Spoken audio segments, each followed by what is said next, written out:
Assalamualaikum warahmatullahi wabarakatuh. Alhamdulillah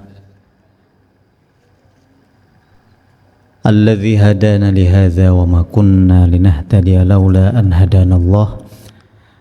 Asyhadu an la ilaha illallah wahdahu la syarika lah wa asyhadu anna sayyidana Muhammadan abduhu wa rasuluh la nabiyya ba'dah. Allahumma fassalli wa sallim wa barik ala rasulillah sayyidina Muhammad ibn Abdillah wa ala alihi wa sahbihi wa kulli man tabi'ahum bi ihsanin ila yaumil qiyamah, amma ba'du. Hadirin jamaah Masjid Raya Puri Truk Jambe yang dirahmati Allah, alhamdulillah jumpa kembali di pertengahan Sya'ban, di bulan Sya'ban ini, di ahad keempat sejatinya Ustadz Yono ya, kemudian Kiai Nandang juga tidak bisa jadi nggak ada lagi, harusnya Pak Haji Saeb ini yang ngisi. Untuk fikih insyaallah di ahad kedua. Sekarang saya akan melanjutkan dari kitab Nuril Yaqin fi Sirati Sayyidil Mursalin lil Imam Syekh Muhammad Khudhari Bik rahimahullahu ta'ala wa nafa'ana bihi wa bi'ulumihi fid daraini amin. Pada perjumpaan yang lalu kita sudah mengulas sirah Nabi di tengah-tengah masyarakatnya, bagaimana beliau mendapat gelar Al-Amin karena kejujuran, ketulusan dan reputasinya yang terbaik di tengah masyarakat saat itu. Jadi Rasulullah Shallallahu Alaihi Wasallam sosok yang terjaga baik dari dosa besar maupun dosa kecil, atau disebut maksum. Maksumnya para nabi dan rasul tidak hanya ketika mereka setelah diangkat menjadi nabi dan rasul, akan tetapi sebelum menjadi atau sebelum diangkat sebagai nabi dan rasul pun sudah maksum. Oleh karenanya mustahil nabi berbohong, mustahil nabi khianat, mustahil nabi melakukan hal-hal yang tercela walaupun di usia remaja, di masa-masa sebelum diangkat sebagai nabi dan rasul. Nah, itu bahasan yang lalu. Kita akan lanjutkan ke judul selanjutnya, yakni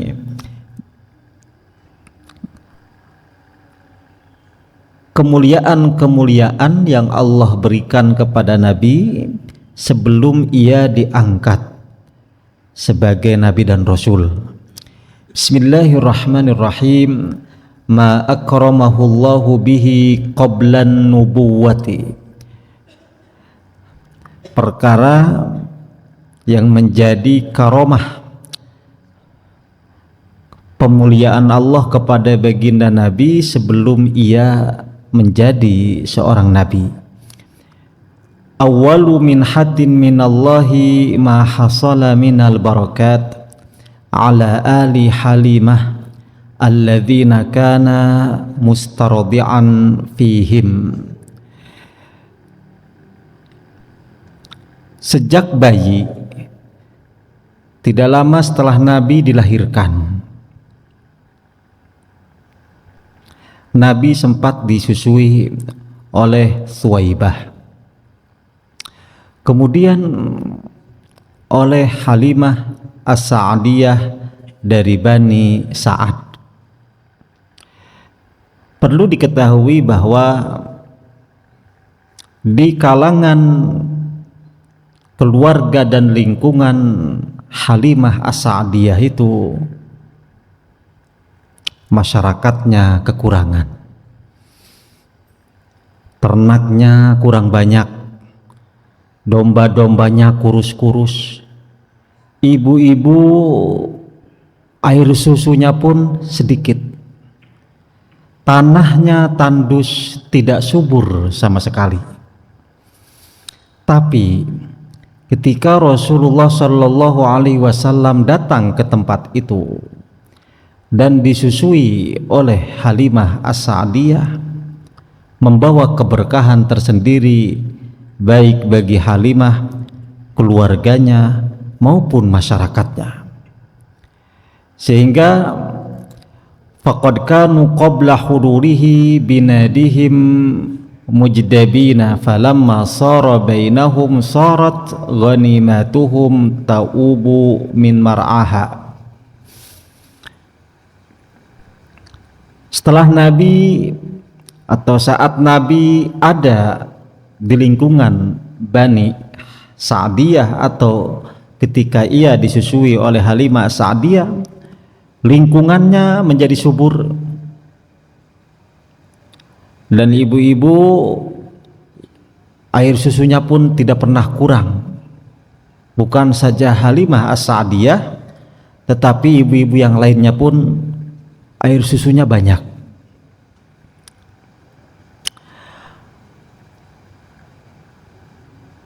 Ternak-ternak menjadi gemuk, tanaman menjadi subur. Nah, ini berkat Nabi Shallallahu Alaihi Wasallam, atau barokahnya yang Allah berikan kepada Nabi untuk orang-orang yang berada di sekitarnya. Wa yarhamullahu al-Busiri haitsu yaqulu fi hamziyatihi wa idza sakhara al-ilahu unasa li sa'idin fa innahum su'ada'u. Dan bila mana Allah menaklukkan orang-orang li sa'idin, untuk sosok yang berbahagia, yaitu untuk Nabi Sallallahu Alaihi Wasallam, fa innahum su'ada, maka orang-orang tersebut mereka adalah yang berbahagia. Siapapun yang berada bersama Nabi mendapatkan keberkahan dan tentu berbahagia selama mereka mukmin. Bahkan yang tidak mukmin pun merasakan kedamaiannya. Man ra'a wajhaka ya Sa'ad ya karimal walidain. Orang yang melihat wajahmu ya Rasulullah ya Sa'ad, ia berbahagia. Summa aqaba dzalika ma hasala min syaqqi sadrihi wa ikhraji hadzi syaitani min wa laysa hadza bil ajab ala qudratillahi ta'ala. Kemudian keanehan-keanehan yang bersifat khawariqul adah, di luar kebiasaan, terjadi. Di antaranya ketika Nabi masih bayi pun pernah dadanya dibelah, didatangi oleh malaikat, turnuhun matang itu airnya, matang airnya, awas air sumur.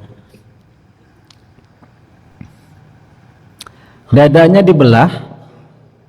Pembelahan dada Nabi terjadi beberapa kali. Yang pertama ketika beliau masih disusui oleh Halimah As-Sa'diyah, sampai Halimah As-Sa'diyah kaget dan takut dan mengembalikan Nabi kepada ibunya Sayyidah Aminah. Sering didatangi oleh orang misterius, kemudian di black dadanya, kotorannya dikeluarkan. Itu terjadi beberapa kali. Ketika Nabi dewasa setelah menjadi Nabi dan Rasul pun terjadi kembali, yakni sebelum beliau Isra dan Mi'raj, ketika rebahan di Ka'bah di Masjidil Haram, didatangi oleh malaikat Jibril langsung melakukan penanganan, membelek dadanya dengan kukunya, kemudian mengeluarkan kotoran, dicuci dalemannya, organ dalam Nabi dengan air Zam-Zam, kemudian dimasukkanlah ilmu dan hikmah seperti dalam hadis yang sahih di bab Isra dan Mi'raj. Hal tersebut bukan sesuatu yang aneh apabila dihubungkan dengan kekuasaan Allah Ta'ala. Faman istab'ada dzalika kana qalilan nazar la ya'rifu min quwwatillahi syai'an li'anna kharqal 'adat lil anbiya'i laysa bil amril mustahdath walal mustaghrab. Barang siapa yang menganggap hal tersebut mustahil, berarti ia tidak mengenal kekuasaan Allah Ta'ala, karena sesuatu yang terjadi di luar kebiasaan bukan hal yang aneh bagi para nabi dan para rasul.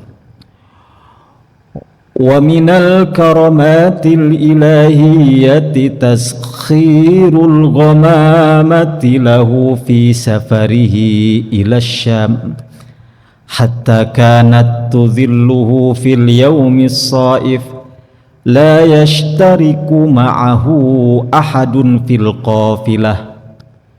Kemudian ketika Nabi remaja, saat beliau melakukan perjalanan berdagang ke negeri Syam, kemanapun beliau diikuti oleh awan, sehingga Nabi SAW meskipun di musim panas tidak pernah kepanasan, meskipun tidak pakai payung, ia berjalan kemana-mana tidak pernah kepanasan, karena kemanapun beliau berjalan awan atau mega itu mengikuti beliau. Anehnya, orang-orang yang di dekatnya sekalipun tetap kepanasan. Jadi awan tersebut ngikut kepada Nabi dan hanya menaungi Nabi SAW. Itu diantara kemuliaan yang Allah berikan kepada Nabi sebelum menjadi seorang Nabi. Apabila hal itu khawariqul adah terjadi pada seorang Nabi dan Rasul, disebut mu'jizat. Ketika itu terjadi di masa beliau belum menjadi seorang Nabi dan Rasul, ulama menyebutnya dengan irhas. Irhas, suatu peristiwa di luar kebiasaan terjadi sebelum masa kenabian. Jadi beliau sallallahu alaihi wasallam tidak pernah kepanasan. Kama ruwiya dzalika kama rawa dzalika Maisaratun gulamu Khadijah alladzi kana musyarakan lahu fi safarih wa hadza ma habbabahu ila Khadijata hatta khatabathu li nafsiha. Hal tersebut diungkapkan dan diceritakan pula oleh Maisarah. Maisarah adalah orang kepercayaan Sayyidah Khadijah yang menemani Nabi sallallahu alaihi wasallam melakukan perdagangan ke negeri Syam. Banyak cerita yang diungkapkan oleh Maisarah kepada Khadijah yang membuat Khadijah jatuh cinta. Di antaranya ya keistimewaan tadi. Tidak pernah kepanasan. Mithlul ghamamati anna sarasairatun taqihi harrawatisin lil hajiri hami. Di dalam qasidah Burdah demikian. mithlul ghamamati, seperti ghamamah awan. An-nasara, kemanapun Nabi berjalan, sairatun, ikut berjalan. Taqihi, awan tersebut menjaga Nabi, harrawatisin, dari panasnya terik matahari. Lil hajiri hami, menjaga sosok yang hajir, yakni Nabi sallallahu alaihi wasallam. Mithlul ghamamati anna sarasairatun taqihi harrawatisin lil hajiri hami maulaya salli wa sallim daiman abada ala habibika khairil khalqi kullihimi. Mithlul ghamamah, itu diantara penghormatan dari Allah kepada Nabi bahkan sebelum menjadi seorang Nabi dan Rasul. Walidzalika lamma ja'athun nubuwah kanat asra'an nasi imanan bihi walam tanzur ayatan ukhra ziyadatan ala ma alimathu min makarimil akhlaq. Khadijah adalah manusia pertama yang beriman kepada Allah dan Rasulnya, tidak memerlukan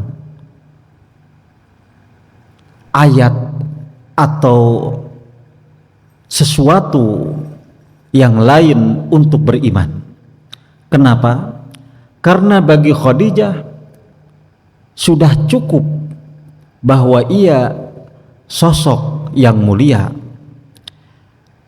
Dari mulai cerita-cerita yang disampaikan oleh Maisarah, bagaimana ia berdagang ke negeri Syam, kemudian fenomena alam atas kehendak Allah, kemanapun tidak pernah kepanasan, ditambah pula sifat-sifat yang mulia yang ada pada Nabi. Cintanya itu membuatnya pada akhirnya orang yang pertama beriman di kalangan manusia. Sebelum Abu Bakar As-Siddiq, sebelum Ali bin Abi Thalib, sebelum Bilal bin Rabah, Khadijah adalah yang pertama.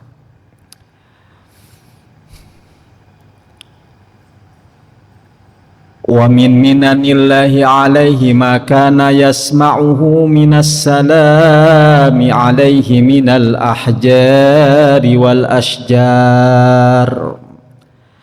Dan di antara anugerah yang Allah berikan kepada Nabi sallallahu alaihi wasallam, ia mendengar ucapan salam.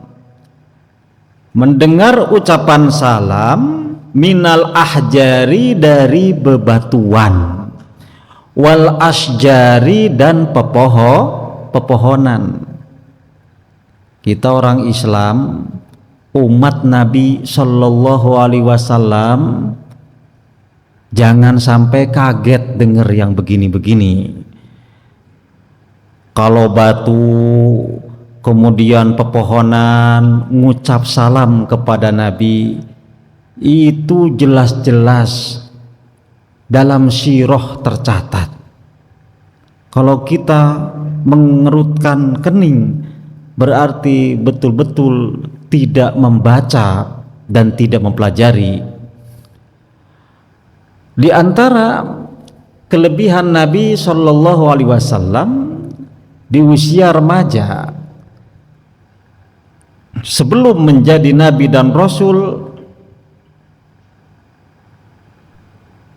ia sudah dipanggil sebagai Rasulullah. Oleh siapa? Oleh bebatuan, oleh pepohonan. Ada batu kalau lewat di Mekah, Assalamu alayka ya Rasulullah. Itu kata batu.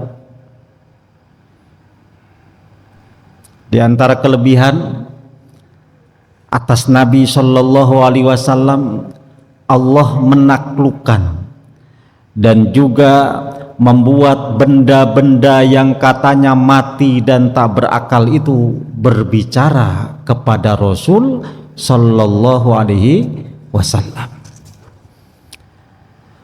Fakana idza kharaja li hajatihi ab'ada hatta la yara bibina'in wa yufdi ila syi'ab wa batnil audiyati fala yamurru bihajarin wala syajarin illa sami'a as-salatu wassalamu alaika ya Rasulullah. Kapungkur dulu, ini sebelum baginda Nabi sebagai Nabi dan Rasul. Ya, kalau ia mau qada hajat, mau buang air kecil, buang air besar, suka mencari tempat yang jauh, ke perbukitan yang sekiranya tidak ada orang, kemudian tidak ada bangunan-bangunan, ke lembah-lembah. Nah, fala yamurru bihajarin, tidaklah ia melewati bebatuan, wala syajarin atau pepohonan, illa sami'a, kecuali beliau mendengar as-salatu wassalamu alaika ya Rasulullah. Suara dari mana? Dari batu dan pohon.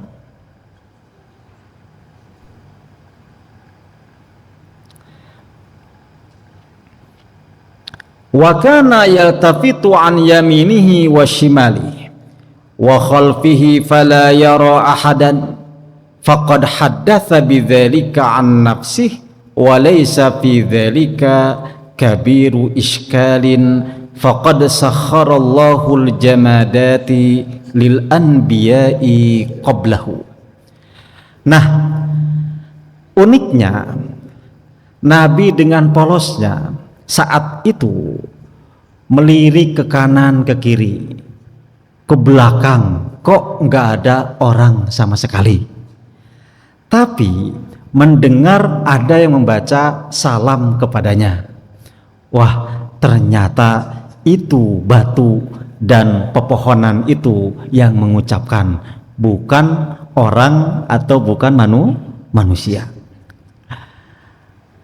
Ini sebagaimana dalam riwayat Imam Muslim, ini kan hadisnya sahih, dari sahabat Jabir bin Samrah radhiyallahu an qala Rasulullah sallallahu alaihi wasallam inni la a'rifu hajaran bi Makkah kana yusallimu alaihi. Jabir bin Samrah berkata bahwa Rasul sallallahu alaihi wasallam pernah bersabda begini, saya tahu betul ada batu di Mekah, kana yusallimu alayya, yang suka mengucap salam kepadaku, qabla an ub'atha, sebelum saya menjadi seorang nabi atau utusan. Inni la'arifuhul an, bahkan sekarang saya tahu persis batunya, batu yang itu. Menurut Imam An-Nawawi rahimahullah, fihi mu'jizatun lahu sallallahu alaihi wasallam. Wa fi hadza itsbatu tamyiz fi ba'dil jamadat. Hadis tersebut yang menjelaskan peristiwa itu, pertama itulah mukjizat Nabi sallallahu alaihi wasallam, kemudian ada pengistimewaan dari benda-benda mati, yakni batu. Sebagaimana firman Allah Ta'ala, kenapa orang-orang yang kufur itu tetap ingkar padahal dalil sudah jelas? Hatinya lebih keras daripada batu, hatinya seperti batu, bahkan lebih keras daripada batu. seperti di surah Al-Baqarah, "Tsumma qasat qulubukum min ba'di dzalika fahiya kal hijarati aw ashaddu qaswah." Kemudian hati mereka, hati kalian wahai Bani Israel, keras sekali, fahiya kal hijarati, seperti batu, aw ashaddu qaswah, atau lebih keras tibatan batu. Wa inna minal hijarati lama yatafajjaru minhul anhar wa inna minha lama yashaqqaqu fayakhruju minhul ma' wa inna minha lama yahbitu min khasyatillah. Kamu lebih keras daripada batu wahai Bani Israel. Kenapa lebih keras daripada batu? Batu segitu kerasnya ada yang memancarkan air. Batu yang segitu kerasnya ada yang malah terbelah dan menjadi sungai. Batu yang begitu kerasnya kadang jatuh dari ketinggian min khasyatillah, karena sebab takut kepada Allah. Ada batu kalau dengar Allah itu bergetar. Gunung Uhud ketika dinaikin oleh Nabi dan Abu Bakar, Umar dan Utsman bergetar. Itu Gunung Uhud.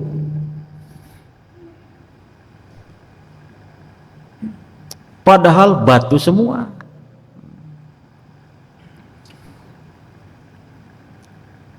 Musyrikin Mekah yang menghina Nabi, mengintimidasi Nabi, ingkar kepada Nabi, tidak ada adab-adabnya kepada Nabi, lebih keras ketimbang bebatuan itu.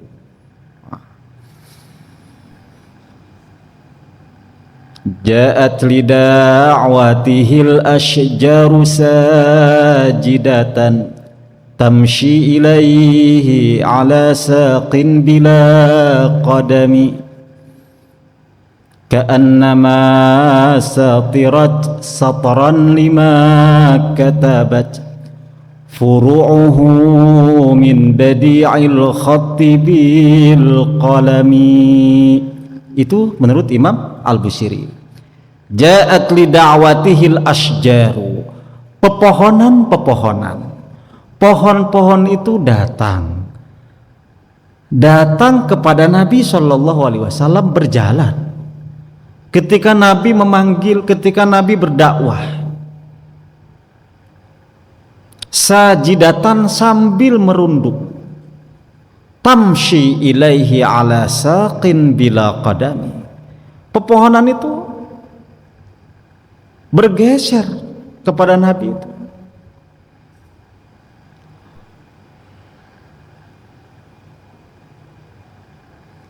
Ala saqin bila qadami, jalannya tanpa telapak kaki tentunya, hanya batang pohonnya saja. Ka'annama satran, seperti garis, lima katabat furu'uhu min badi'il khatti bil qalam, ranting-rantingnya itu menggores tanah, batangnya ibarat garis-garis, kemudian ranting dari cabang-cabang pohon itu seperti menuliskan sesuatu untuk Nabi di tanah itu. Artinya ketika pohon-pohon mendekat kepada Nabi, mereka rapih dan meninggalkan jejak yang indah. Pohon, rantingnya, daunnya ketika menggoreskan pada tanah, kemudian semacam terlukis seperti badi'il khatti bil qalam, seperti halnya tulisan khat yang indah bil qalami, dengan pena. Ja'at li da'watihil ashjaru sajidatan, tamshi ilaihi ala saqin bila qadami ka'annama satirat satran lima katabat furu'uhu min badi'il khatibil qalami mithlul ghamamati an-nasara sairatun taqihi harrawatisin lil hajiri hami maula ya salli wa sallim daiman abada ala habibika khairil khalqi kullihim. Ma'asyiral muslimin rahimakumullah, apakah ucapannya itu hakikat? Memang ada ayat wa im min syai'in di surah Al-Isra itu, wa im min syai'in illa yusabbihu bihamdihi walakin la tafqahuna tasbihahum. Tidaklah sesuatu pun di alam ini illa yusabbihu bihamdi, kecuali ia bertasbih dan bertahmid kepada Allah Ta'ala. Walakin la tafqahuna tasbihahum, akan tetapi kalian tidak paham tasbihnya mereka. Jamaah yang suka nongkrong-nongkrong itu di luar, dengar enggak itu pohon palem itu baca apa?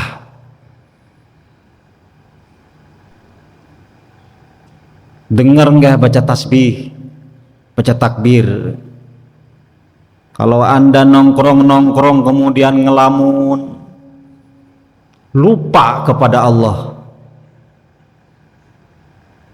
itu berarti tidak malu dengan pohon sekalipun, karena bebatuan maupun pohon bertasbih kepada Allah Ta'ala.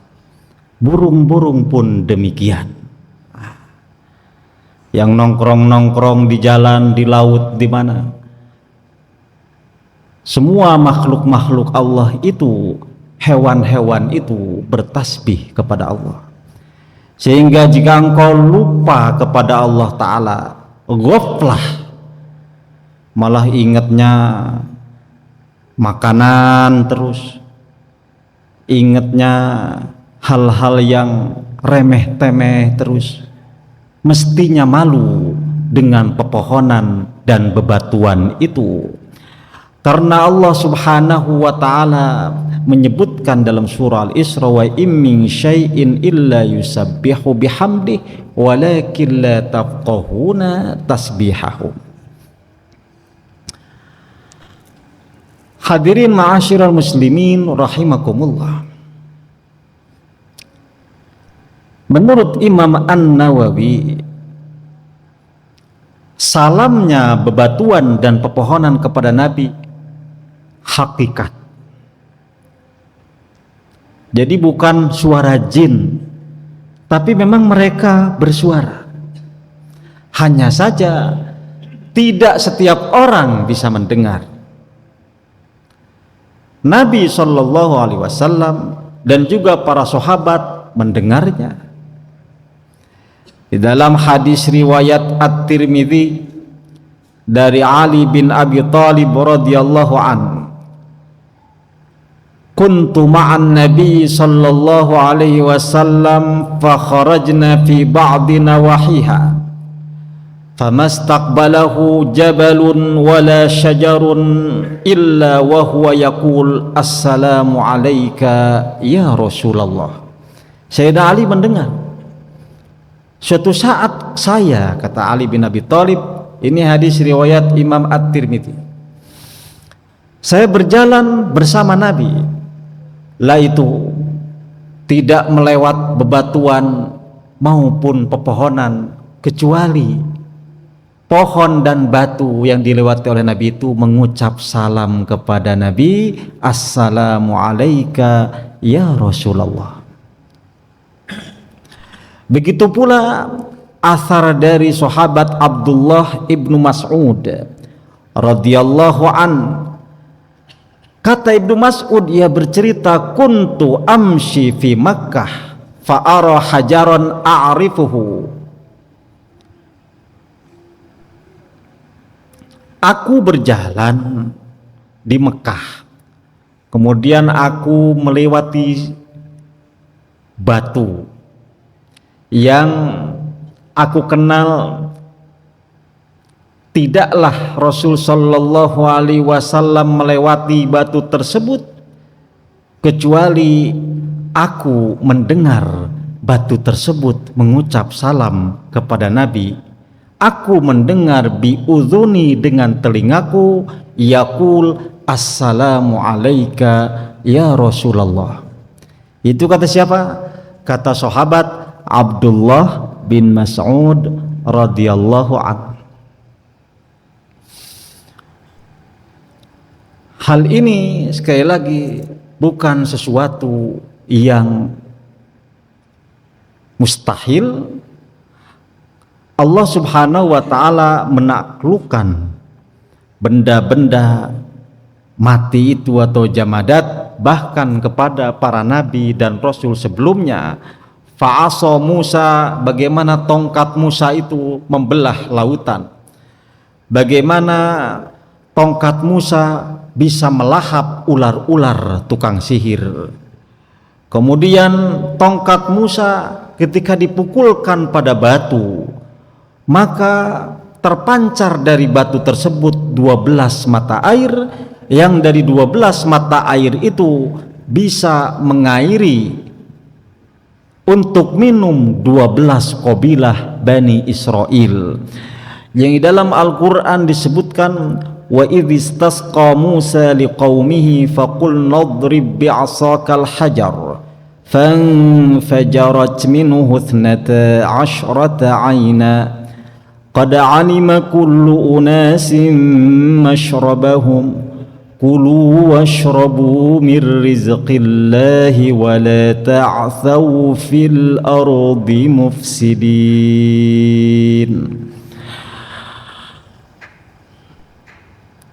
Wa kadzalika ghairuhu minal anbiya sakharallahu lahum ma syaa min anwa'il jamadat litadullal uqala'a ala 'azimi qadrihim wa khatarati sya'nihim.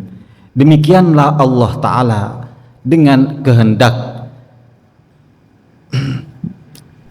menjadikan bebatuan maupun pepohonan tunduk, bahkan mengucap salam kepada para nabi, wabil khusus kepada nabi kita Nabi Muhammad sallallahu alaihi wasallam, berbicara, bersuara, bahkan terdengar oleh para sahabat, semata-mata untuk menunjukkan atau menjadi hujjah dalil al-uqala'a kepada orang-orang yang memiliki akal, ala azimi qadrihim, betapa besar kedudukan mereka para nabi dan rasul, dan betapa penting kedudukan mereka bagi kita semua.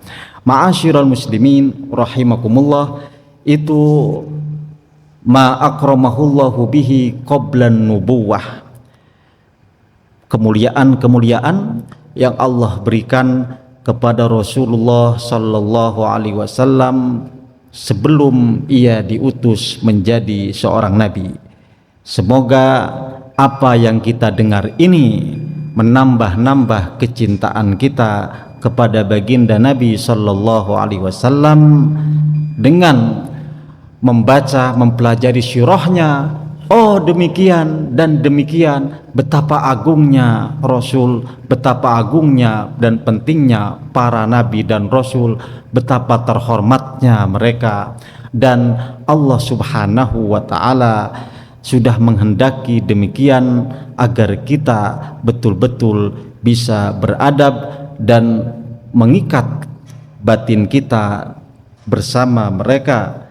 Di antaranya kita sekarang ini ada di bulan Sya'ban, perbanyaklah membaca sholawat atas Nabi sallallahu alaihi wasallam, karena ayat innallaha wa malaikatahu yusalluna 'alan nabi ya ayyuhalladzina amanu sallu alaihi wasallimu taslima diturunkan bertepatan di bulan Sya'ban, sebagaimana yang sudah disampaikan oleh Pak Haji Saeb ketika kultum pada Rabu pagi kemarin.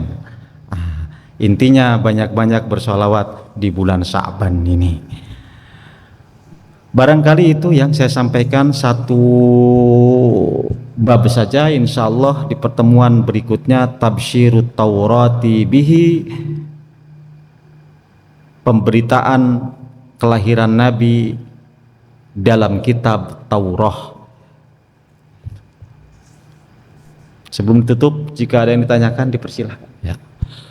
Alhamdulillah, syukurillah, jama'arahimahullah. Demikian surah Nabawiyah yang disampaikan oleh guru kita. Mudah-mudahan menambah pengetahuan kita, menambah kecintaan kita kepada baginda Rasulullah SAW. Sekaligus dengan kecintaan itu kita senantiasa istiqomah serta meningkatkan perbanyak salawat-salawat kita kepada baginda Rasulullah Sallallahu Alaihi Wasallam, karena kita mengharapkan syafaatnya yaumil qiyamah nanti. Jamaah rahimakumullah, mungkin dari pemaparan tadi ada yang mau tanyakan mengenai sirah nabawiyah ini? Enggak? Ibu-ibu ada yang tanyakan?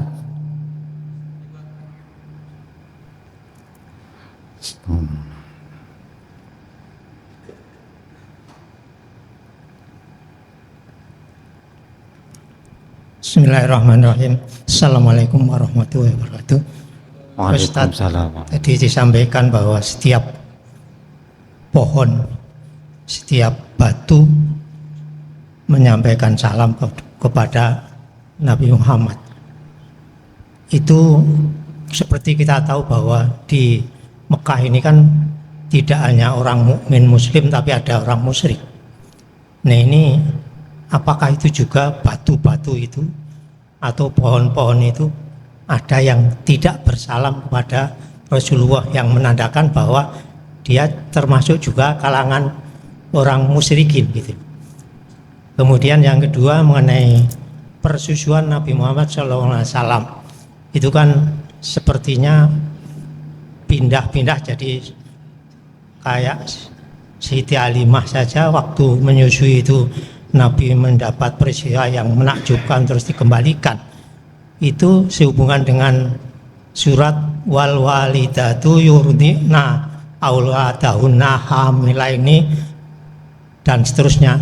Itu apa asbabun nuzulnya? Karena ada persusuan seperti itu sehingga turun ayat itu. Terima kasih. Assalamualaikum warahmatullahi wabarakatuh. Waalaikumsalam. Mungkin ada lagi apa? Ada yang nambahin lagi? Ibu, ada yang tanyakan?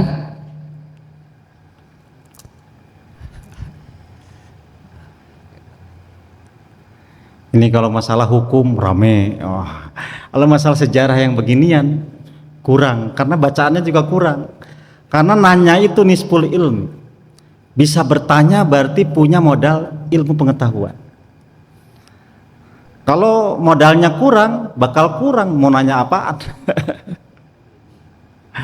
Walaupun sebagian nggak nanya ya karena emang udah ngerti banget gitu. Tapi ada nggak nanya, kenapa? Blank banget saya. Makanya nanya itu nisful ilm. Setengah dari pengetahuan itu bertanya. Iya, silakan Ustaz ya. Malah kameramen yang nanya, yang banyak baca ini. Ya silakan. Terkait persusuan ya, artinya ada ibu-ibu susu di zaman dahulu gitu ya. Nah, apakah itu kan terkait dengan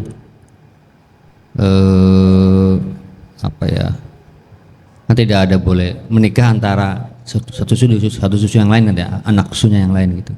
Nah itu untuk menandakannya bagaimana untuk nasabnya gitu. Pada saat mereka nanti anak-anak susunya juga udah besar gitu ya. Ketika kan untuk menandakan bahwa ini si A ini adalah ibu susunya ini, si B juga ini. Nah untuk menghindari hal-hal seperti itu ketika nanti keturunannya udah besar dan tidak menimbulkan pernikahan sesama anak susu, bagaimana untuk zaman dahulu ataupun untuk menandakannya gitu. Demikian, terima kasih. Ya. Ada lagi, Bapak?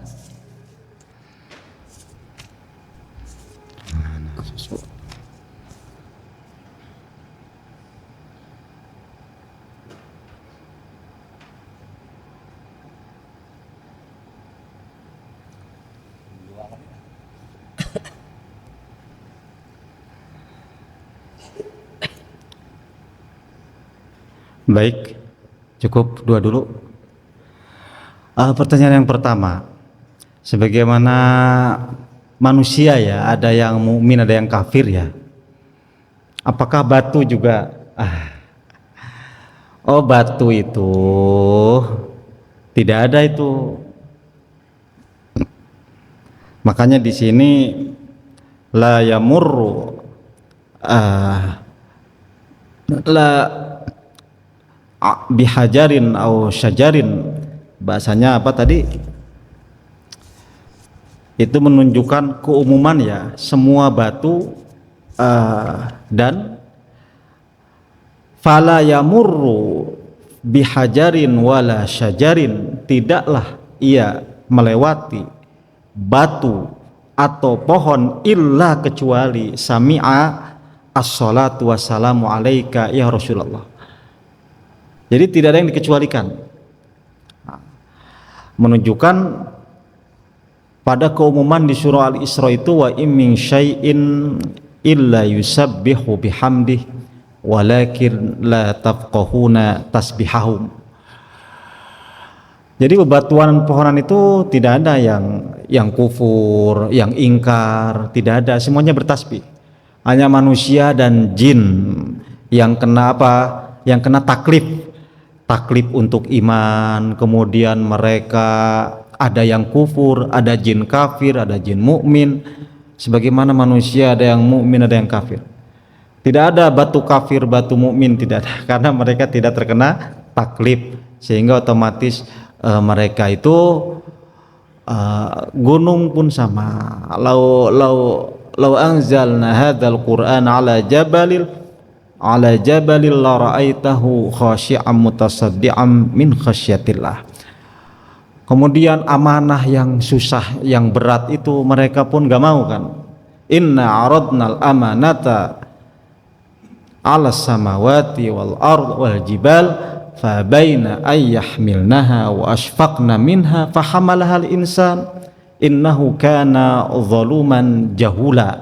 Manusia yang tersifati zalim, tersifati bahlul, jahul. Batu tidak. Ya karenanya tidak dikecualikan semua batu dan juga pepohonan mengucap salam atas Nabi. Kemudian asbabun nuzul dari wal walidatu yurdi'na auladahunna haulaini kamilaini liman arada ay yutimmar radha'ah. Apakah ada kaitannya dengan perpindahan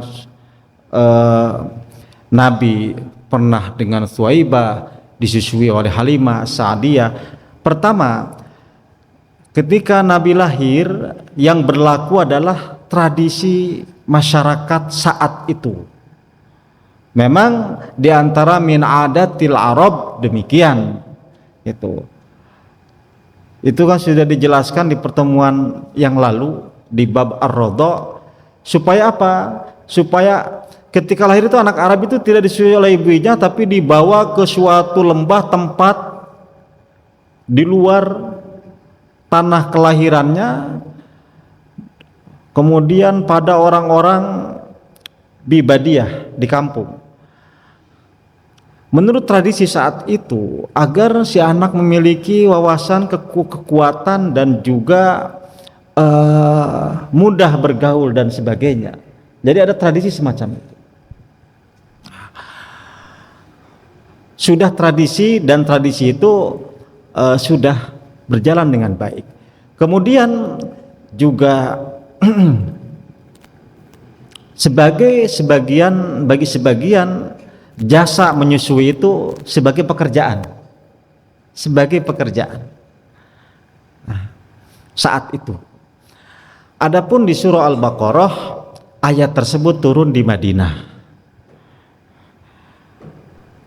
Bagi ibu-ibu yang menyusui, hendaklah ia menyusui putra-putranya 2 tahun sempurna. Liman arada ayyutimma radha'ah, bagi yang ingin menyempurnakan persusuan. Itu pun bukan suatu kewajiban. Perintah tersebut disebut lil irsyad. Apa lil irsyad itu? Rekomendasi. Dalam syariat maksimal 2 tahun, jangan lebih. Kalau kurang ya boleh. Kemudian diatur bahwa tugasnya sebetulnya tugas ayah, bukan suatu kewajiban bagi ibu menyusui anaknya. Lanjutannya kan begitu, wa alal mauludi lahu rizquhunna wa kiswatuhunna bil ma'ruf. Bagi alal mauludilah itu ayah. Seandainya ibu nggak mau menyusui, tidak berdosa. Seandainya mereka berdua bermusyawarah untuk menyewa orang agar orang lain menyusui, selama diberi upah, itu boleh. Kalau mereka berdua, ibu dan bapak, bersepakat sudah disapi saja di usia 1 tahun, itu pun boleh. Fa in arada fisalan an taradim minhuma wa tasyawurin fala junaha alaihima. Itu pertama, kalau mau disapih sebelum 2 tahun itu boleh, sama-sama ridho. Bagaimana kalau nyari jasa ibu yang nyusui? Wa in aradtum an tastardi'u auladakum fala junaha alaikum idza sallamtum ma ataitum bil ma'ruf. Kalau mau nyewa orang yang menyusui, itu pun tidak masalah. Idza salamtum, apabila kamu menyerahkan ma ataitum bil ma'ruf, ujrah atau buruhnya atau honornya. Itu. Yang penting jangan sampai memadaratkan. La tudarra walidatum biwaladiha wala mauludun lahu biwaladih. Termasuk kalau anak itu yatim, ahli warisnya pun jangan sampai merasa madarat. Wa 'alal warithi mithlu dzalik. Itu berkaitan dengan yang terjadi saat itu di Madinah, tidak berkaitan dengan masa-masa persusuan Nabi di Makkah. Tapi muncul dari kasus-kasus, apakah ini suatu kewajiban atau tidak dan sebagainya. Kalau disapih bagaimana, kalau nyewa orang bagaimana, itu dibolehkan selama tidak ada madarat dan ada saling keridhaan. Itu baik ayah, bunda maupun seseorang yang kita pekerjakan atau kita minta jasanya untuk menyusui anak itu. Kemudian pertanyaan yang ketiga, bagaimana zaman dulu membedakan? Pertama, nikah sepersusuan itu dilarang, saudara sesusu itu juga itu di Madinah. Ketika di Mekah tradisinya seperti itu. Kemudian selama belum turun ayat tersebut, ayat di surah An-Nisa tentang mahram, itu termasuk turunnya di abad-abad agak akhir, di apa awalnya itu, hurrimat alaikum ummahatukum wa banatukum wa akhawatukum wa ammatukum wa khalatukum wa banatul akhi wa banatul ukhti wa ummahatukum allati arda'nakum wa akhawatukum minar radha'ah.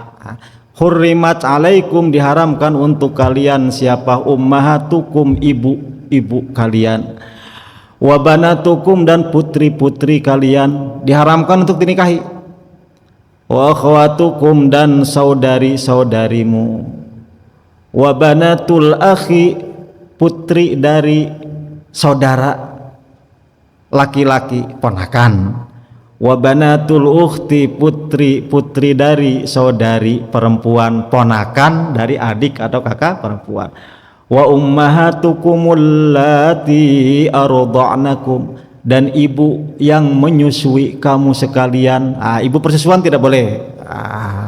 Sebelum turun ayat itu ya boleh. Belum ada larangan. Wa akhawatukum minar radha'ati, dan saudari sepersusuan. Nah, artinya dulu belum ada, sebelum turun tahrim ayat mahram itu belum diatur. Walaupun meskipun belum diatur tetap diketahui. Contoh Nabi itu ketika disusui oleh Halimah As-Sa'diyah. Halimah As-Sa'diyah punya suami namanya Kabsyah. Ya, itu dikenal oleh orang-orang Mekah. Saking mengenalnya bahwa Nabi pernah disusui oleh Halimah, orang-orang musyrikin Mekah suka manggil bukan anaknya Abdullah, bukan, ya ibna Abi Kabsyah katanya. Manggil Nabi itu ya ibna Abi Kabsyah, anaknya si Kabsyah.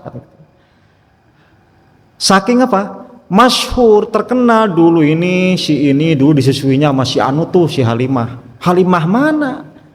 Halimah yang itu? Iya. Yang lakinya Abi Kabsyah? Iya. Oh, ya udah kita panggil aja Yabna Abi Kabsyah.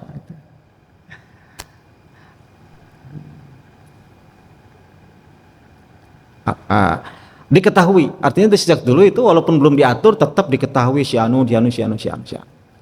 Hanya perumusan haramnya setelah turun ayat itu di Madinah, surah An-Nisa. Nah, bagaimana setelah turun ayat itu? Ya tentu diperkenalkan, diketahui.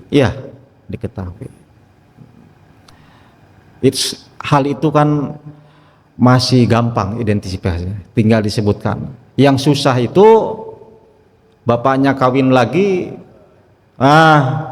punya anak perempuan, gak mau terbuka. Nanti ketemu kuliah di Bandung, pacaran, padahal itu adiknya dari istri yang tidak diketahui kalau itu adalah istri muda bapaknya. Itu kadang sulit untuk buka. Nikah, apa-apa, punya anak, itu mesti dibuka. Bagaimanapun mesti. Dari istri yang resmi misalkan punya anak laki-laki 2, perempuan 1. Istri yang bukan simpenan ya, kalau simpenan tabungan. Itu nanti punya anak perempuan 3. Itu nanti kalau ketemu gimana? Mereka kan adik kakak. Satu darah, satu ayah, cuma beda ibu. Itu kan harus dikenalkan. Ada saya punya kenalan, begitu pas mau nikah baru ditemukan. Maksudnya baru dipertemukan. Ya bagus, lebih baik terlambat daripada tidak sama sekali. Maksudnya, oh ini loh kamu itu punya adik nih, adik baru, punya mamah tiri ini. Ya taunya istri yang tua sama istri yang muda itu taunya udah pada punya anak semua. Ya mau gimana lagi, ya udah nggak usah, terima aja. Hati-hati Pak Haji. Diam-diam.